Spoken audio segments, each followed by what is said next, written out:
Hey, good afternoon here. This is Sean again, and we're talking again about self-sufficiency and how to increase your level of self-sufficiency.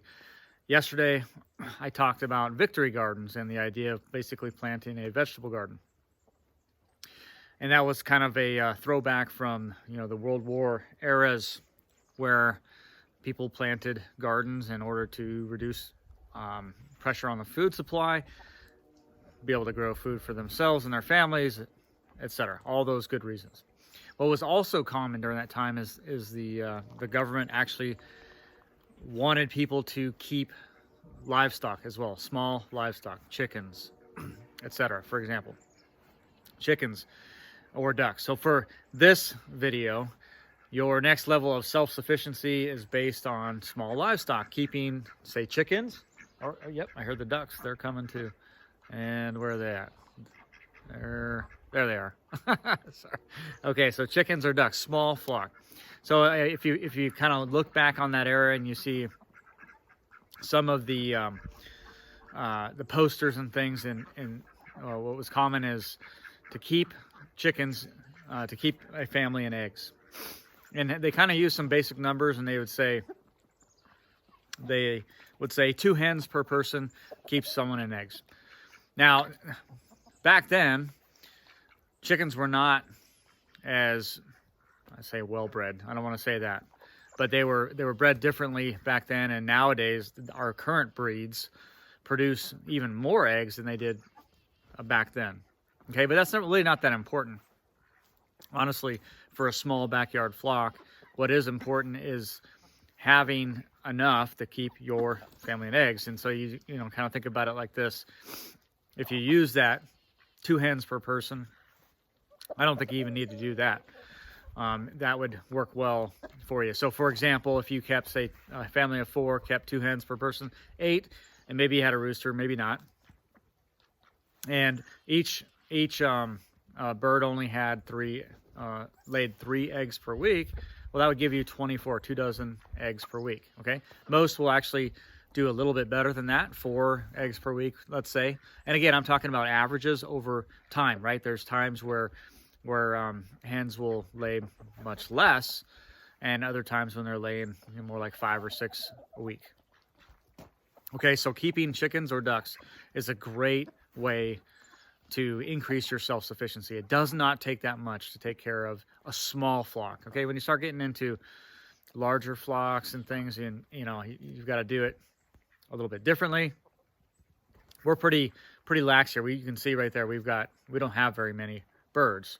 We've got, say, 7 ducks and about 7 chickens. Okay, and here's one more thing.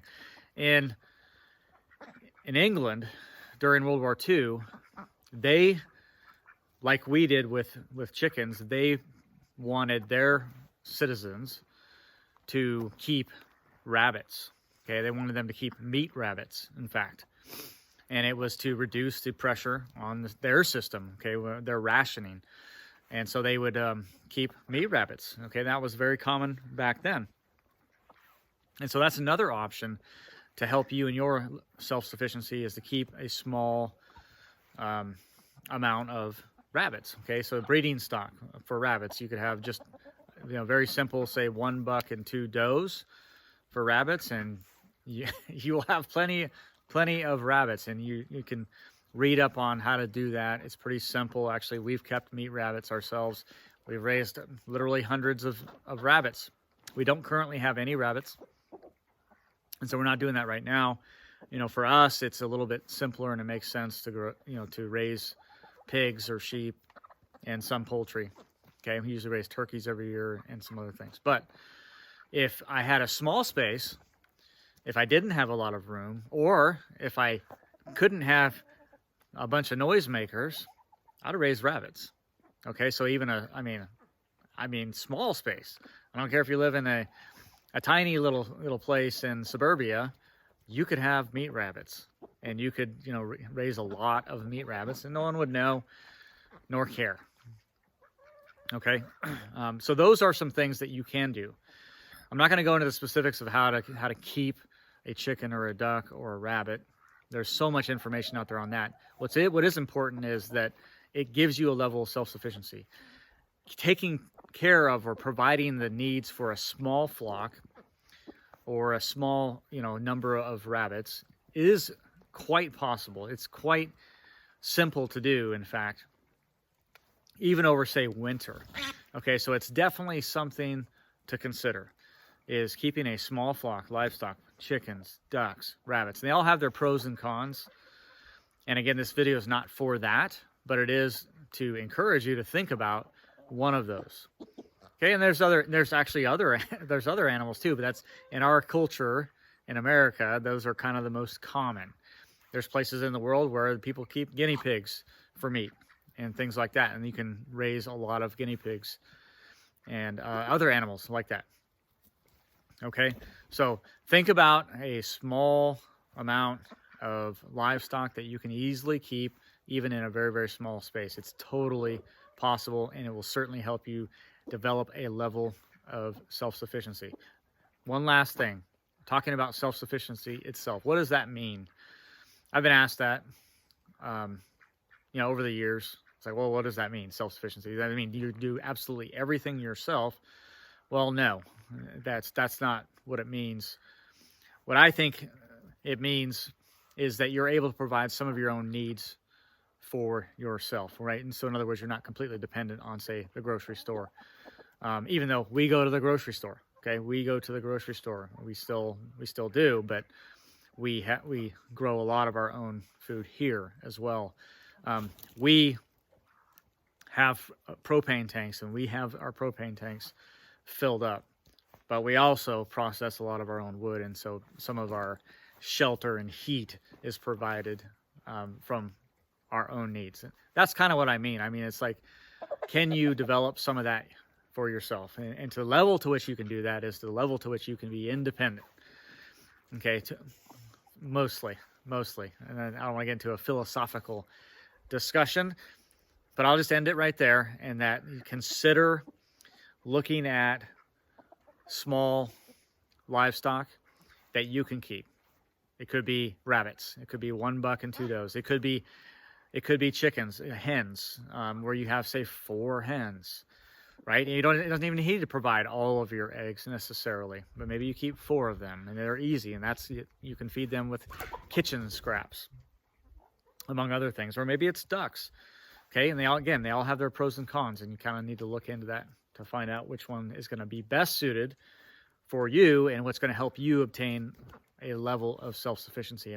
Because again, the goal is not to get a small flock of animals that you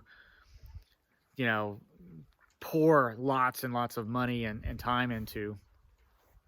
That are instead they're simple, lots and lots of money and time into. Feed them with some basic feeds. Instead, they're simple, they're inexpensive. You can let them dig on your compost piles with some basic feeds. You can that's supplement it with your kitchen scraps. So you can let them. I will show you real quick a couple of the ways that we keep. Okay, that's these animals. I will show you real quick a couple of the ways that we keep. Ours spend just a lot of time. These animals free ranging, so that you can get an idea of that as well.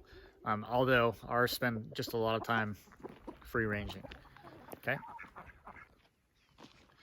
Okay, you can see up there, that's a chicken tractor that was flipped upside down for winter, and we've run birds in there, both meat birds, and we've also done some starts, some chicks in there for a time, that kind of thing. So that's one option. And then sometimes we run poultry in this food forest up here, whether it's turkeys or ducks, chickens, just depends on kind of the season. We've done this is through keeping a couple hens in here. Sometimes it was to rehabilitate them or to give them some space. But we also threw all of our kitchen scraps and different types of compost materials in there, so they kind of became compost machines. So that's another method of being able to keep chickens in this case, or ducks, I guess. And you can see one more up there that I'll show you. That's kind of a mobile coop. It's more like a 2-person mobile coop. Not so much a drag every day type of thing, but to kind of move it around and be able to, have the birds work different parts of that area. Or we've also used that in other locations as well, So again, another option. And you can see it's protected in there, but it's not, you know, super tight and, you know, like your typical, what you would think of as a chicken coop. We just haven't had to run them that way. A lot of times it's because of these dogs that keep the predators away for us, or at least do a great job of most of the time keeping them away.